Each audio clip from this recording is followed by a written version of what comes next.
Өөрийн шингэнж мутацид орохоос ахуулаад генетикийн төвшөнд устгах чадaltaй супер вирус цөмийн дан гэх хүнд хөрлөлтөнд хэдхэн зууны дотор устж үгүй болж магадгүй байна. Дараагийн 100 гэхэд хүнд хөрлөлтөнд 80% устж үгүй болох магадaltaй. Эхлээд хүний нөхөн үржлийн талаас нь ярилцъя. Эрчүүдийн өрийн шингэний нөөц нь 50 жилийн турш 50% багассан гэж байна. 100 сая 1 мл-ээс 49 сая болтлоо буурсан гэсэн. Жил бүрээр хасах 2%-аар буурах нь маш олон эрчүүд өргөдөлд хүрэх магадaltaй болж байгаа. Орчин үед маш их хуванцар сав бүтээгдэхүүн хэрэглэж хувцас хүртэл хуванцрын холцтой байгаа. Бидний гормон тестостероны давар сөргөөр нөлөөлж бидний өрийн шингэнийг мутацид оруулж байна. Түүхэндээ анх удаа эр бэлгээс 2 дахь эсвэл 2 сүултээ болж мутацид орсон тохиолдлууд байна. Эр бэлгээс чинь үр тогтоох чадваргүй болж төд бодлого хэдэн жилийн дараагаас чиний найз нөхдийн хүүхдүүд эргэн тойрны хүмүүс нь өөрсдөө хүүхдтэй болж чадахгүй байгааг чинь нүдэрээ үзэх болно. 2025 он гэхэд л эр бэлгийн эсийн нөөц энгийн байх ёстой хэмжээнээс буур 2049 он гэхэд л энэ нь тэгэд хүрэх юм. 2030 он гэхэд л энэхүү хямрал нь улаанд ордох болно. Хүнд хөрлөлтний түүхэнд болж байгаагүй тийм хямрал болж энгийн уламжлалт гэр бүлийн үцтэйг устгаж үгүй их магадлалтай. Нийгэм өөрөө гажуудж завхарч ёс зүйн хэм хэмжээ алдагдсанаас үл хамааран хосууд хожуу хүүхдтэй болох үзэгдэл түгээмэл болно. Барууны ч гэлтгүй манай нэгэн ч гэсэн эрх мэдэл мөнгө амжилт байр суурийг аз жаргалтай бат бүх гэр бүлээс илүү дээгүүрт тавьдаг. Сүүлийн хагас 100 жилдэл олон хүүхдтэй эмэгтэйчүүдийн тоо улам буурсан. Эсвэргээрээ цөөн хүүхэдтэй байхыг илүүд үзэх болсон. Ялангуяа Япон, Англи, Америк гэд хүн амын хомсдолд орох эрсдэлтэй улсуудын тоонд багтаж байгаа. Сингапурт гэхэд л төрөлт нь 1.3% байгаа. Хүн амын хэвийн өсөлтөндөө ч хүрэхгүй байгаа гэсэн. 2030 он гэхэд л 1 сая доногдох үр хүүхдийн тоогоор 1 сая доногдох хөгшчүүдийн тооноос бага байна гэсэн. Хөгшин Европ улам л хөгшчүүдээр дүүрнэ. Эдгээр хөгшчүүдэд итгэж амьдрах гэж залуучуудын нуруунд дээрх ачаа нь улам хүнд болж байгаа. Хүмүүс боловсрал эсвэл орчин үеийн нийгмийн хэв маяг л үүнд буруутай гэж бодох боловч энэ бол Gen Z үеийнхний хамгийн том асуудал байх болно. 30% нь бэлгийн чадах болон тестостероны хэмжээ байхгүй болж өргөдөлд хүрч магадгүй.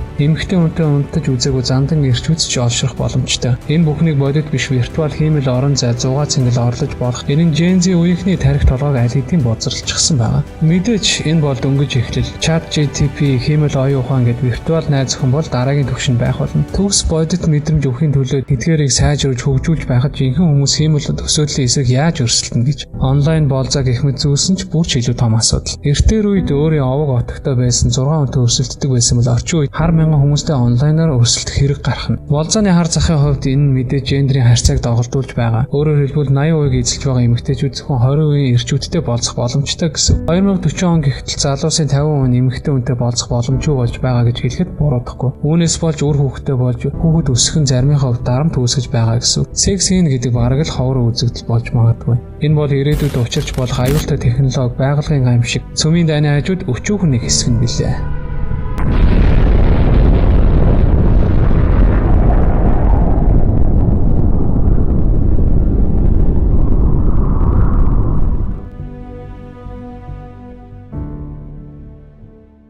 Хиймэл оюун ухааны хөгжил нь өөрөө хүн төрөлхтөнд маш том аюул занал хил авчирч магадгүй. Google-ийн ахлах инженер Ray Kurzweil 2045 он гэхдээ хиймэл оюун ухааны төвшин хүний тархины сэтгэн бодох чадвартай дүүцэн хэмээн хэлжээ. Хэрв хиймэл оюун ухаан өөрийнхөө сэтгэж бодож шийдвэр гаргах чадвартай болвол хиймэл оюун ухаан хүний төсөөснөөс илүү юу ч хийх боломжтой гэсэн. Тиймээс Оксфордын судалгаанаас хүртэл өгнөхөд хиймэл оюун ухаан ирээдүйд хүн төрөлхтний устгах магадлал 10% байна гэж үзжээ. Хиймэл оюун ухааныг хөгжүүлэгч компани инженерүүд хүртэл ингэж хэлж байгаа. Супер хөгжсөн оюун ухаантай хиймэл ухаан биднийг харин эсэргээр аюул занал хийдэл гэж харах нь ойлгомжтой. Тогноос нь салгаж амжаагүй байхад бидний газрын өрсөнс арчих чадaltaй технологи. Нийцчээ хүртэл үүнийг Ubermatchтай тусгаж хэлсэн байдаг. Ёс суртахуун мораль нийгмийг дагуулж явдаг гэдэг. Хиймэл оюун ухааны гол зарчим нь ёс суртахууны хэм хэмжээ билээ. Тэрхүү ёс зүйн хэм хэмжээг нийгмийг хиймэл оюун ухаан удирдан чиглүүлэх хандлагатай гэсэн. Эмх замраагүй байдал болон дэг журмын хоорондох харилцааг зохицуулахын тулд хиймэл оюун ухаан тэр чигээрээ дэг журмд захирагдана гэсэн. Хиймэл оюун ухаанд өөрт нь хүсэл тэмүүлэл сэтгэл хөдлөл өдөө хүчин зүйл байхгүйгээс хойш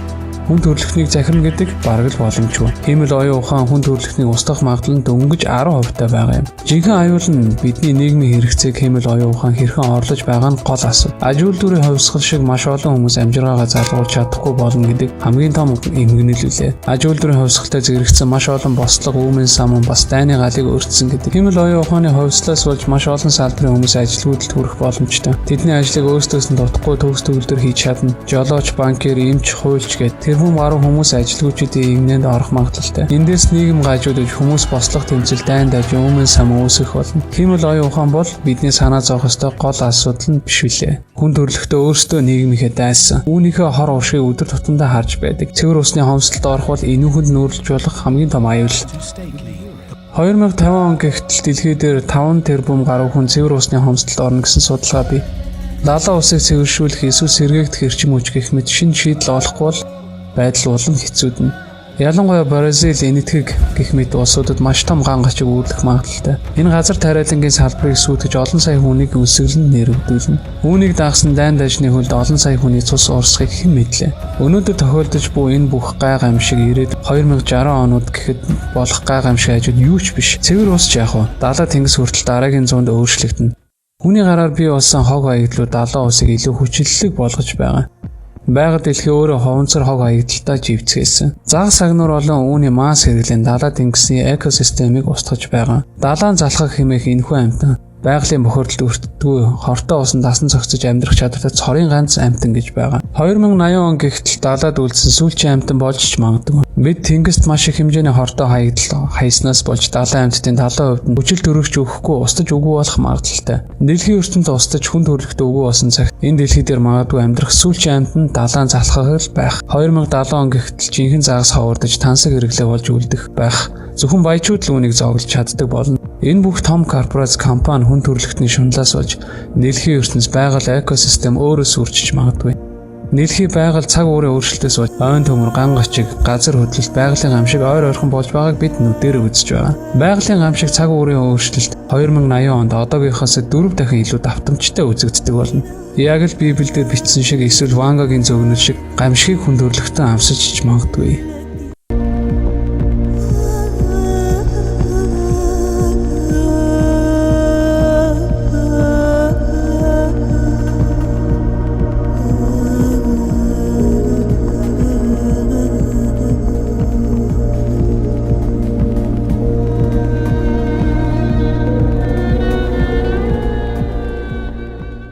Хамгийн том аюул занал хэл хүний өөрийн гараар бүтээсэн биологийн зэвсгээс үүдэлтэй байх болно. Сошиал сүлжээ хэвлэл мэдээлэл ковидын талаарх бодит үнийг халахалж байгаа ч эцсийн мэрэгчлэлтэнгүүд коронавирусыг нууц лабораториос алдагдсан биологийн зэвсэг гэдгийг хүлээн зөвшөөрсөн юм. Генетик микробиологийн шинжилгээ ухаан хөгжихийн хэрээр дараагийн биологийн зэвсэг үүнээс илүү дор байх болно. Энэ нь магадгүй хүн төрөлхтөнд учирч болох хамгийн том гар цохирлж байх боломжтой. Шинэ төрлийн вирусуудыг лабораторид гаргаж авч үүнийг хархнууд дээр туршилт хийж тэр нь 100% өвхлийн аюултай вирус болох нь тогтоогдсон. Лабораторид бүтээгдсэн энэхүү биологийн зэвсгүүд хүн төрөлхтнийг тэр чигээр нь арчих аюултай. Бидний өдөр тутамдаа хэрэглэж байгаа антибиотик эм тарианууд эргээд ямар нэгэн шинэ өвчин тахлын өмнө эсэргүүцэх чадваргүй болгож байгаа. Түүхэндээ хар тахал гэгтэл Европын хүн амын 30-аас 50% өвхөлд хүргэсэн гэдэг. Энэ мэтчлэн эдгээр биологийн зэвсэг шинэ төрлийн вирусууд хүн төрөлхтнийг устгаж магадгүй. 2090 он гэгтэл магадгүй эдгээр супер биологийн зэвсэг алан хядагчдын гарт орвол юу болно гэж бодож байна. Мэдээж ойлгомжтой хүн төрөлхтний түүхэнд болж байгаагүй асар том гайхамшиг болох болно.